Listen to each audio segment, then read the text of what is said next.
Pass. I've been working with the Esports Trade Association for a year now, co-chairing this event. Super excited to be here.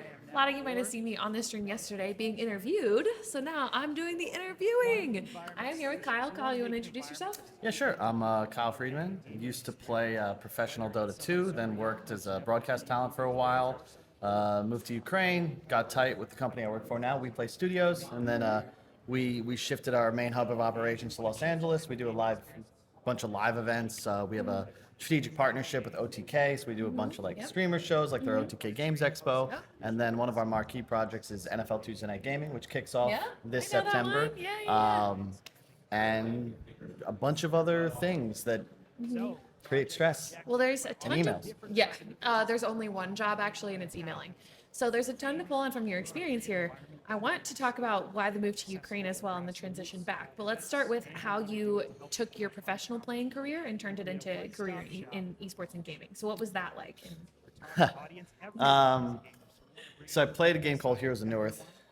Was really good at it. Won a bunch of stuff, but it was before the boom. So I probably made 40 grand over 2 years.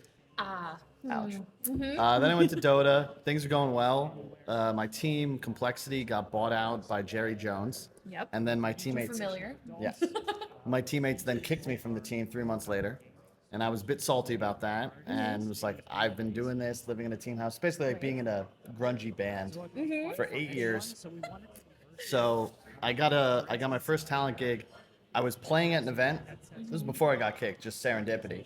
And I went to the arena on the Sunday after the crew was all breaking down. 2 bottles of tequila.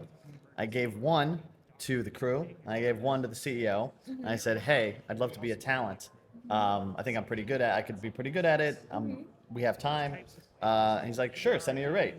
So then I go fly home and I'm kicked. And I saw it as kind of fate. Like, Right. this is what I should be doing. And then I ditched all my stuff from my mom's house and started backpacking, doing the gigs in between. And then COVID kind of put an end to that. Right. It was fun while it lasted. Wow. Okay. So it was less of a transition and more of a throwing you into the fire kind Yes. of thing. Okay. So then you went from living in a grungy game house to backpacking to Ukraine. Yeah, What? that's weird. Yeah. Tell me the in between there. What So- was going on? I was making. Oh goodness. I gotta just stop using Yeah. that. Stop touching Apologies, viewers at home. I did an event in Kyiv, and I would work out deals because usually when you do these gigs, it's the same for players. The tournament operator or the publisher, they'll fly you in from where you are and they'll fly Right. you out where you are. So I was abusing this, and I didn't really know I guess the backpacking lifestyle. where I wanted to go after. So I was like, "Hey, what's the travel budget for my flight?" Like, "Oh, $1,000 bucks." I'm like, "Okay, send me the $1,000 bucks. I'll handle it myself."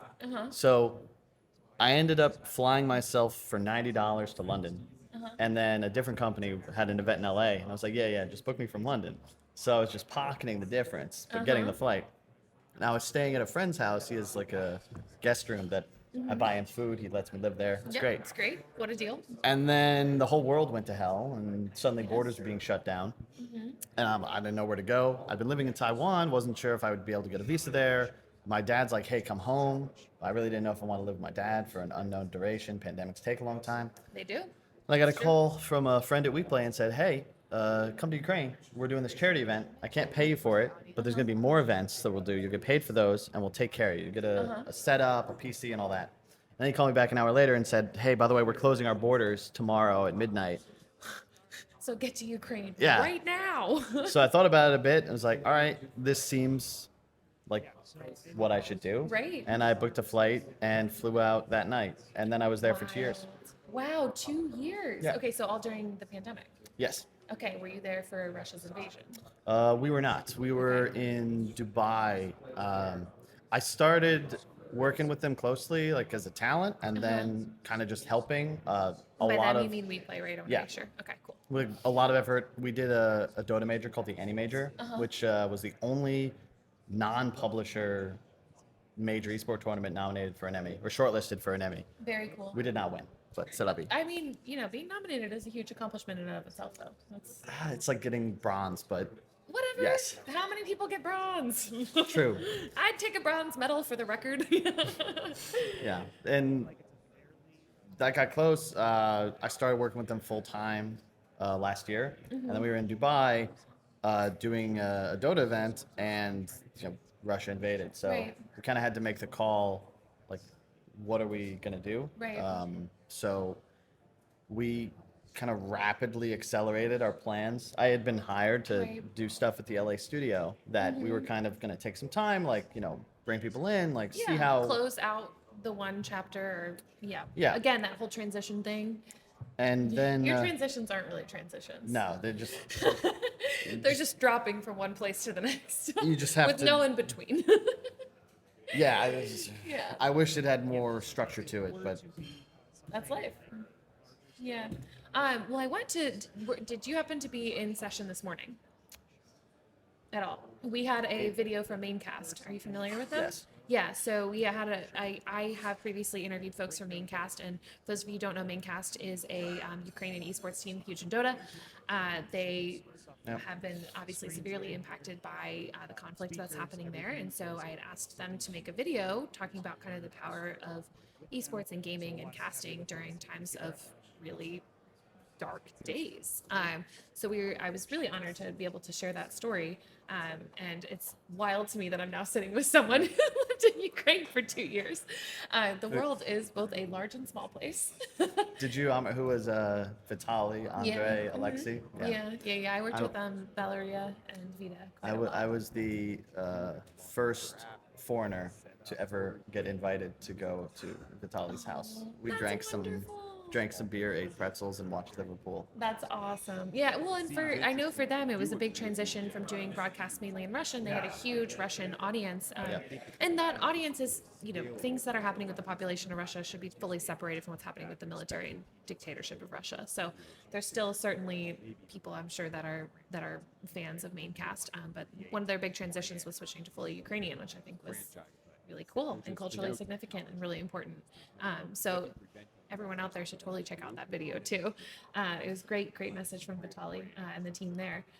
Okay, so let's talk about what you're doing out in LA now. We've gone through all of the transitions. So now what does your day-to-day look like? What are you doing in the world of gaming and esports?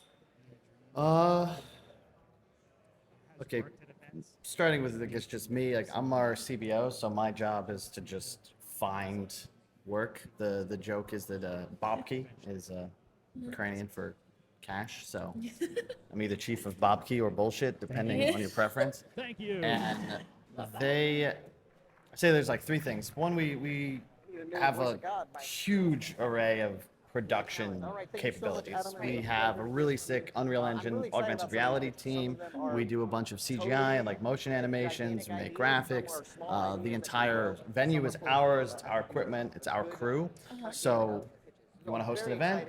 We'll host an event. We've done game launches. We've done esports. We did a cooking show, music show, a bunch of other stuff. Give us money. We make iconic content. Easy peasy. Iconic. That's Great the word. that is the ethos, is make iconic content. Try to take risks, not just copy paste like the Right. same plan. Whether hey, we're in Columbus, it's the same. Hey, we're Right. in Florida, it's the same. We want to do stuff that's unique and challenging. Then something I'm really excited about and that we've started doing is creator partnerships, where we operate on rev share and talk to creators and say, hey, they come with an idea, something they're really passionate about that they can't execute themselves. Big idea. And we say, okay, let's do it. And we just do it together. We share ownership of the IP, and we try to, because, none of them are going to watch this, but talent are kind of annoying. But if you are working with them on their idea and they're invested, it's much easier. Suddenly they're the ones writing the brief. They're not That's ignoring true it for in their everyone, emails. though. If you having to be able to pursue the creative things you want to pursue is always more fun. Yeah. So So it's true writ large. the trouble is, if you ever go to a TwitchCon, you'll see, especially for the big stars, a line of people just trying to pitch them something. Like That's not the way. people, they're getting 50 emails a week from Right. random companies, random people like, hey, sick opportunity for you. Give me a call. It's like too much noise. So I'm not really interested in that. What I'm interested in is, if somebody wants to do, I've always wanted to do American Ninja Warrior that has Twitch chat integration. Okay. We have an extension. So imagine, you familiar with the game Yeah. or the show? Yeah. So For warp sure. wall, all right? Yeah. We see XQC running up, I was can't just make gonna it. say, like, Yeah. gotta get the work And wall then in there. bubble pops up. Spam spacebar to help XQC. And for every 1,000 spacebar presses per second, we're dropping the wall by a centimeter. Oh. And you just have 30 seconds for chat to help, and they're just furiously spamming. And that's something I really think I want to utilize more of, because for sports, you can wave a towel or you can go streaking, and Right. you're not supposed to do that. Digital entertainment, you can There's a lot actually more create tools to possibility. interact with the broadcast as like a character. And it also, we specialize in live content, so why not give people an opportunity to feel like, if they're not, like, if you're here live, you get a special experience. You watch the VOD on YouTube, sure you can, but you don't have a chance to Oh yeah. spam your space bar. The fan engagement experience is something I'm super passionate about. Rethinking how we do fan engagement, I think, is so critical and so important. And not just across, I'm a big traditional sports person. The NBA is basically my lifeblood. So across traditional sports, across even, gaming and esports, obviously, but even just in regular entertainment, like Bandersnatch coming out was a huge thing. So just in general, giving people a better way to interact with the franchises, the content they're consuming, the things that they enjoy spending their time on is hugely important. I want to kind of round out the discussion with one last question. We're at EsportsNext, so we have to talk about EsportsNext. So what brought you here today, and what have you enjoyed or learned so far? What brought me here? Somebody on my marketing team said, "Hey, I'm going to Chicago," and I said, "Okay, when?" And they said, "We'll send you the details." And then I got them like 2 days ago, and I was like, "Okay, cool." Yeah, you So heard it's it here? here first. Listen to your marketing teams. Yes. Yeah, there you go. That's the lesson. So thank you, Ira, and Alona. And what have I learned? Or enjoyed. I think Learned would be good, but I've met up with a couple people that I wasn't expecting to see here. Okay. For me, I've been in esports for like 12 years, and conferences, a lot of, how do are you able to cut, or are we actually live? we are actually live. Okay. I think personally that the main value in a conference isn't necessarily what happens at the conference. It's that you can make a new connection, Yep. or you meet an old connection that you weren't expecting, and then you go grab a lunch, or you go out for a couple of drinks at the bar afterwards, and you have like one of those nice candid random conversations. Because I think it's something really important. The key element in new friendships is to have multiple random unplanned interactions. You can't agree with that. you don't become friends. Like, it's hard if you just meet somebody. I met somebody at a party a couple weeks ago. How are we ever going to hang out again? Yep. One of us is going to be like, "Hey, we're playing volleyball in Venice. You want to come?" If you can't come, now it's weird. I can't invite him to do something again. Now he's going to invite me to do something. Whereas if we just show up Yeah. and, "Hey, Jack, look, it's you," and you just hang out. You do that a Right. couple times. Now that awkwardness You're is over. golden. You're Yeah. actually friends. So these are nice opportunities to just sort of foster these kind of relationships, because Right. there's too many people in your networks. You're never, everybody's got like 1,500 people on LinkedIn. Do you really know that many people? No. But if you see somebody that you recognize the face of walking around, it's like, "Oh, hey, Yeah. I know you." It's a Let me little chat. bit like summer camp. That's what Yeah. I always think of. It's like the very adult, possibly less fun version. I will say I had this whole thing against networking for years. I hated the term. I hated the idea. I hated the exchanging of business cards. But I found exactly what you said, the random little side conversations that sort of happen organically. It might happen because you make a connection on social media or through a friend or whatever it may be. But the fun side conversations that aren't just with the goal of exchanging business cards are the ones that often lead to fruitful relationships. And apparently that's what networking is supposed to be. So my whole bent against it is changing a little. It's all authenticity. Yeah, It's for sure. It An overused word, it but is. one that has meaning. Well, it's just super transparent if somebody's talking to you but disinterested. Yeah. Like the wandering eyes. Somebody's like, "Oh, hey, really nice to meet you. Really nice to meet you. Oh, what do you do? Oh, okay. Yeah. Oh, that's great." Well, this is a And- lesson too. If someone's giving you wandering eyes, set them free. Yeah. Okay, it's not personal. just go, "You Let don't them talk to me." go. Let them go. It's fine. I Like, give the wandering eyes on occasion. Recognize it. and that's the one thing that makes me uncomfortable at conferences. Is both because I find myself unconsciously doing it, and I see people doing it, Yeah. and it's like, I think we all need Hurts to my be a little soul. bit more open though about exiting conversations and that it is not personal. Yeah. There's only a certain number of people you can physically make connections with, and it's perfectly okay if the person on the other end is not that person for you. how would you end a conversation? What's your technique? My usual go-to is to say something like, "Hey, it's been really great talking to you. I'm gonna go catch this other thing," or, Yeah. or "I'm gonna go in and watch the panels," or "I'm gonna run and grab a coffee," or something like that. There's Oh, I want a coffee too. yeah, you done with this? But yeah, there's definitely ways of doing it gracefully, and it takes practice, as everything does. And there are people that are more persistent that it can be a little bit harder.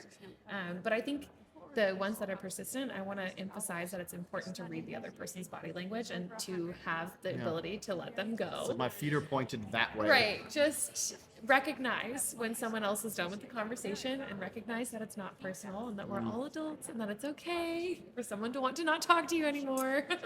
I- Let it go. I will say I like, because I don't like the big ones as much. Like GDC, it's just a soup. It's like a sea of people, and really you're not doing anything at the conference. It's just that everybody's there, so you're really just meeting up with people you know. Right. Smaller ones, this is like more intimate setting, smaller space. Like, I really appreciate that they have open bar starting at 10 a.m. Not that I've partaken, but also definitely the place you want to camp out at to meet the veterans, because true esport veterans, they're there at 9. Yeah. Yeah. It's true. Well, Kyle, thank you so much for coming on. Where can people find you, follow you, I am connect with you? keeping it Kyle across all social media platforms Smart. and LinkedIn and Instagram and everything. Awesome. Feel free to ping me, I guess. Yeah. Love podcasts. Yeah. I am Lindsay the Boss on some platforms. To be fair, it rhymes with my last name, which is Poss. I am Lindsay Poss everywhere else. Find me anywhere. And thank you all so much for joining us.